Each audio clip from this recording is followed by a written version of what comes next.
سورہ فتح۔ اللہ کے نام سے جو سراسر رحمت ہے، جس کی شفقت ابدی ہے۔ اس میں کچھ شک نہیں ہے پیغمبر کہ ہم نے تم کو کھلی فتح عطا کر دی ہے کہ تم سرخ روئی کے ساتھ اپنی ذمہ داری سے سبکدوش ہو جاؤ، اور اس کے صلے میں اللہ تمہارے اگلے اور پچھلے سب گناہوں کو بخش دے اور تم پر اپنی نعمت تمام کرے اور تمہارے لیے ایک سیدھی راہ کھول دے، اور اللہ تمہاری ایسی مدد کرے جو ناقابل شکست ہو۔ وہی ہے جس نے فتح کے اس سفر کے لیے نکلتے وقت مسلمانوں کے دلوں میں طمانینت نازل فرمائی تاکہ وہ نکلیں، اور اس کے صلے میں ان کے ایمان کے ساتھ اور ایمان کا اضافہ ہو، ورنہ اللہ اپنے دین کی نصرت کے لیے کسی کا محتاج نہیں ہے۔ زمین اور آسمانوں کے تمام لشکر اللہ ہی کے ہیں، اور اللہ علیم و حکیم ہے۔ اس لیے کہ اللہ مومن مردوں اور مومن عورتوں کو ایسے باغوں میں داخل کرے جن کے نیچے نہریں بہہ رہی ہوں گی، وہ ان میں ہمیشہ رہیں گے، اور اس لیے کہ وہ ان کے گناہ ان سے جھاڑ دے۔ اللہ کے نزدیک بڑی کامیابی یہی ہے۔ اور اس لیے بھی کہ اللہ منافق مردوں اور منافق عورتوں اور مشرک مردوں اور مشرک عورتوں کو سزا دے جو اللہ کے حق میں طرح طرح کی بدگمانیاں کرتے رہے۔ یہ مسلمانوں کے لیے بری گردش کے منتظر ہیں۔ بری گردش انہی پر ہے۔ ان پر اللہ کا غضب ہوا اور اس نے ان پر لعنت کی، اور آگے ان کے لیے اس نے جہنم تیار کر رکھی ہے، اور وہ نہایت برا ٹھکانہ ہے۔ یہ اللہ سے بے پرواہ ہیں تو اللہ کو بھی ان کی کوئی ضرورت نہیں ہے۔ زمین اور آسمانوں کے لشکر اللہ ہی کے ہیں، اور اللہ زبردست ہے، بڑی حکمت والا ہے۔ ہم نے اے پیغمبر تم کو گواہی دینے والا، خوشخبری پہنچانے والا اور خبردار کرنے والا بنا کر بھیجا ہے تاکہ لوگوں تم اللہ اور اس کے رسول پر سچا ایمان لاؤ، رسول کا ساتھ دو، اس کی تعظیم و توقیر کرو، اور صبح و شام اللہ کی تسبیح کرتے رہو۔ یہ تمہارے ہاتھ پر بیعت کی اہمیت کو سمجھتے نہیں ہیں۔ حقیقت یہ ہے کہ جو لوگ تم سے بیعت کرتے ہیں وہ تم سے نہیں بلکہ اللہ ہی سے بیعت کرتے ہیں۔ ان کے ہاتھ پر اللہ کا ہاتھ ہوتا ہے، سو جس نے یہ عہد توڑا وہ اس عہد شکنی کا وبال اپنے ہی سر لیتا ہے، اور جس نے اس بات کو پورا کر دیا جس کا عہد اس نے اللہ سے کیا تھا تو اللہ ان قریب اس کو بڑا اجر عطا فرمائے گا۔ تم اس سفر سے واپس گھر پہنچو گے تو اہل بدو میں سے جو لوگ پیچھے چھوڑ دیے گئے تھے وہ اب تم سے عذر کریں گے کہ ہم آپ کے ساتھ نکل نہیں سکے تھے، ہم کو ہمارے مال مواشی اور اہل و عیال کی ذمہ داریوں نے مشغول کیے رکھا، یہ ہماری کوتاہی تھی، سو آپ ہمارے لیے مغفرت کی دعا فرمائیں۔ یہ اپنی زبانوں سے وہ بات کہتے ہیں جو ان کے دلوں میں نہیں ہے۔ ان سے کہنا تم نے دنیا کو اہمیت دی اور خدا کا حق نہیں پہچانا، ذرا بتاؤ کہ پھر کون ہے جو تمہارے لیے اللہ کو روک دینے کا کچھ اختیار رکھتا ہے؟ اگر اللہ تم کو کوئی نقصان پہنچانا چاہے یا تم کو نفع پہنچانا چاہے؟ نہیں، یہ کوئی عذر نہیں، بلکہ جو کچھ تم کر رہے ہو اللہ اس سے باخبر ہے۔ اسے معلوم ہے کہ تم اس لیے پیچھے نہیں رہے بلکہ تم نے یہ گمان کیا کہ رسول اور اس کے ساتھی اہل ایمان اب کبھی اپنے گھروں کی طرف پلٹ کر نہیں آ سکیں گے، اور یہ بات تمہارے دلوں میں کھبا دی گئی اور تم نے برے برے گمان کیے، اور اس کا نتیجہ یہ نکلا کہ بالآخر تم لوگ برباد ہوئے۔ یاد رکھو جو اللہ اور اس کے رسول پر سچا ایمان نہیں لائے تو اسی طرح کے منکرین ہیں جن کے لیے ہم نے دہکتی آگ تیار کر رکھی ہے، اور وہاں کوئی کسی کے کام نہ آئے گا، اس لیے کہ زمین اور آسمانوں کی بادشاہی اللہ ہی کی ہے۔ وہی جس کو چاہے گا بخشے گا، اور جس کو چاہے گا اپنے قانون کے مطابق سزا دے گا، اور جو اب بھی پلٹنا چاہیں تو اللہ مغفرت فرمانے والا ہے، اس کی شفقت ابدی ہے۔ تم لوگ آئندہ جب غنیمتیں لینے کے لیے جانے لگو گے تو یہ پیچھے چھوڑے ہوئے لوگ کہیں گے کہ ہمیں اجازت دیجیے کہ ہم بھی آپ لوگوں کے ساتھ چلیں۔ یہ چاہتے ہیں کہ خدا کی بات کو بدل دیں۔ ان سے صاف کہہ دینا کہ تم ہرگز ہمارے ساتھ نہیں چل سکتے۔ یہی بات تو اللہ نے تم کو پہلے فرمائی تھی جب پیغمبر سفر کے لیے نکلے تھے۔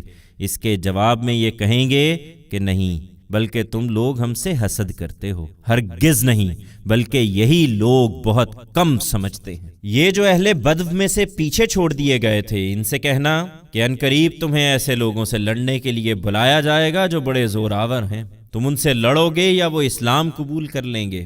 پھر اگر تم نے حکم کی اطاعت کی تو اللہ تمہیں اچھا اجر دے گا، اور اگر کہیں اس وقت بھی سرتابی کی جیسے پہلے سرتابی کر چکے ہو تو اللہ تم کو دردناک عذاب سے دوچار کر دے گا۔ اس سے صرف معذورین مستثنیٰ ہوں گے، اس لیے کہ اندھے پر کوئی گناہ نہیں اگر وہ جہاد کے لیے نہ نکلے، اسی طرح لنگڑے پر بھی گناہ نہیں، اور نہ مریض پر کوئی گناہ ہے اگر وہ اطاعت پر قائم ہوں، اور جو اللہ اور اس کے رسول کی اطاعت پر قائم رہے گا اللہ اس کو ایسے باغوں میں داخل کرے گا جن کے نیچے نہریں بہتی ہوں گی، اور جو روگردانی کرے گا اسے وہ دردناک عذاب کی سزا دے گا۔ تمہیں خوشخبری ہو کہ اللہ ایمان والوں سے راضی ہو گیا۔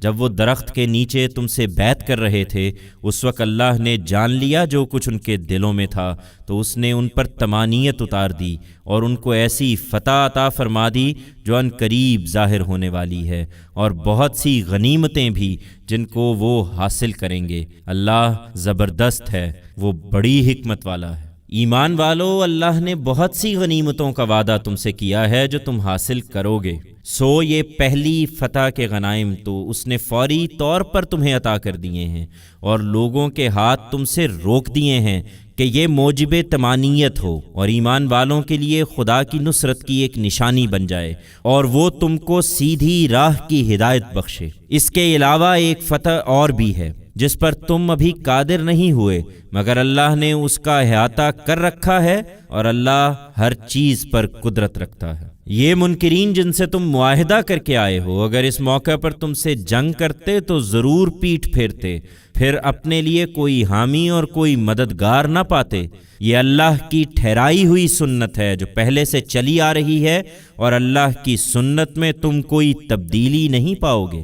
وہی ہے جس نے مکہ کی وادی میں ان کے ہاتھ تم سے اور تمہارے ہاتھ ان سے روک دیے، اس کے بعد کہ اس نے تم کو ان پر غلبہ عطا کر دیا تھا، اور جو کچھ تم کر رہے تھے اللہ اسے دیکھ رہا تھا۔ یہ وہی ہیں جنہوں نے خدا کے پیغمبر کا انکار کیا اور تم کو مسجد حرام سے روکا، اور قربانی کے جانوروں کو بھی روک دیا کہ وہیں کھڑے رہ جائیں اور اپنی جگہ پر نہ پہنچنے پائیں۔ حقیقت یہ ہے کہ اگر مکہ میں اس وقت ایسے مومن مرد اور ایسی مومنہ عورتیں نہ ہوتیں جنہیں تم نہیں جانتے تھے کہ حملہ کرتے تو روند ڈالتے، پھر ان کے باعث تم پر بے خبری میں الزام آ جاتا تو ہم جنگ کی اجازت دے دیتے، لیکن ہم نے اس لیے اجازت نہیں دی کہ اللہ جس کو چاہے ایمان کی توفیق دے اور اپنی رحمت میں داخل کر لے۔ یہ حقیقت ہے کہ اگر وہ لوگ الگ ہو گئے ہوتے تو ہم ان میں سے منکرین کو دردناک عذاب سے دوچار کر دیتے۔ اس وقت کو یاد رکھو جب ان منکروں نے اپنے دلوں میں حمیت پیدا کر لی، زمانہ جاہلیت کی سی حمیت، تو اللہ نے اپنے رسول پر اور اس کے ماننے والوں پر اپنی طمانینت نازل فرمائی اور انہیں تقوی کی بات کا پابند رکھا، اور وہ اس کے حقدار اور اس کے اہل بھی تھے، اور اللہ ہر چیز کا جاننے والا ہے۔ اس لیے مطمئن رہو ایمان والو، یہ حقیقت ہے کہ اللہ نے اپنے رسول کو بالکل سچا خواب دکھایا تھا۔ بے شک اللہ نے چاہا تو تم مسجد حرام میں ضرور داخل ہوگے پورے امن کے ساتھ، اس طرح کہ اپنے سر منڈواؤ گے اور بال کتراؤ گے، تمہیں کوئی اندیشہ نہیں ہوگا۔ بس اتنی بات تھی کہ اللہ نے جان لیا جو تم نے نہیں جانا، تو اس سے پہلے اس نے ایک قریبی فتح تمہیں عطا فرما دی۔ وہی ہے جس نے اپنے رسول کو ہدایت اور دین حق کے ساتھ بھیجا ہے تاکہ اس سرزمین کے تمام ادیان پر وہ اس کو غالب کر دے۔ یہ ہو کر رہنا ہے، اور اس کی گواہی کے لیے اللہ کافی ہے۔ محمد اللہ کے رسول اور جو ان کے ساتھ ہیں وہ منکروں پر سخت اور آپس میں مہربان ہیں۔ تم ان کو اللہ کے فضل اور اس کی خوشنودی کی طلب میں رکوع و سجود میں سرگرم دیکھو گے۔ ان کی پہچان ان کے چہروں پر سجدوں کے نشان سے ہے۔ یہ ان کی تمثیل تورات میں ہے، اور انجیل میں ان کی تمثیل یہ ہے کہ جیسے کھیتی ہو جس نے اپنی سوئی نکالی، پھر اس کو سہارا دیا، پھر وہ گدرائی، پھر اپنے تنے پر کھڑی ہو گئی۔ بونے والوں کے دلوں کو موہتی ہے کہ منکروں کے دل ان سے جلائے۔ اللہ نے ان لوگوں سے جو ان میں سے ایمان لائے اور انہوں نے نیک عمل کیے ہیں مغفرت اور اجر عظیم کا وعدہ فرمایا ہے۔